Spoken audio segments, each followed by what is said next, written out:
उन्हाळ्याच्या झळा खऱ्या अर्थानं जाणवू लागलेल्या आहेत। मराठवाड्याला पाणी टंचाईच्या झळा बसू लागल्या आहेत।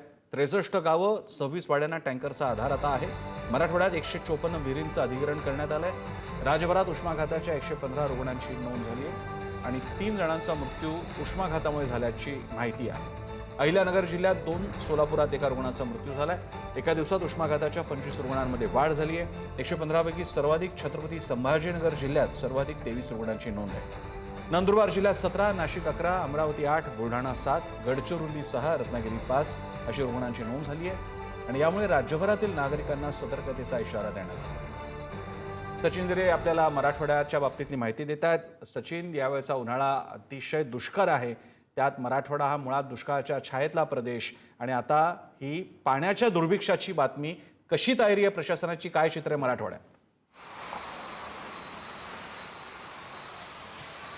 प्रसन्न सर, मराठवाड्यात दुहेरी मार म्हणावं लागेल, कारण की आता जो पाण्याची टक्केवारी आहे ती जायकवाडी धरण आहे त्यांची 50% आहे आणि सातत्याने बाष्पीभवन वाढत चाललेलं आहे। तर दुसरीकडे उन्हाळा तीव्र होत असल्यामुळे उष्माघाताचा धोका देखील निर्माण झालेला आहे। संभाजीनगरमध्ये आत्ताचीच आकडेवारी जर आपण पाहिली तर एका दिवसांमध्ये 23 जणांना उष्माघातासारखा लक्षणे आढळून आलेले आहेत, त्यांच्यावर उपचार सुरू आहेत। तर राज्यामध्ये 3 जण दगावले देखील आहेत।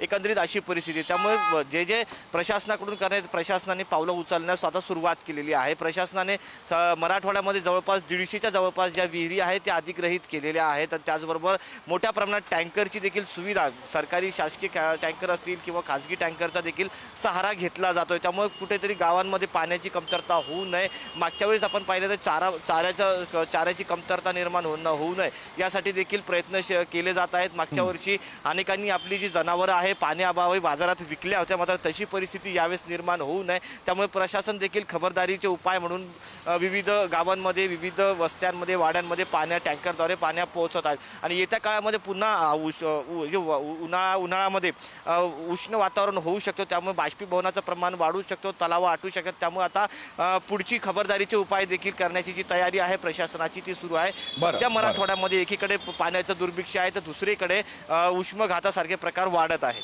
धन्यवाद सचिन, काळजी घेऊया सगळ्यांनी। आणि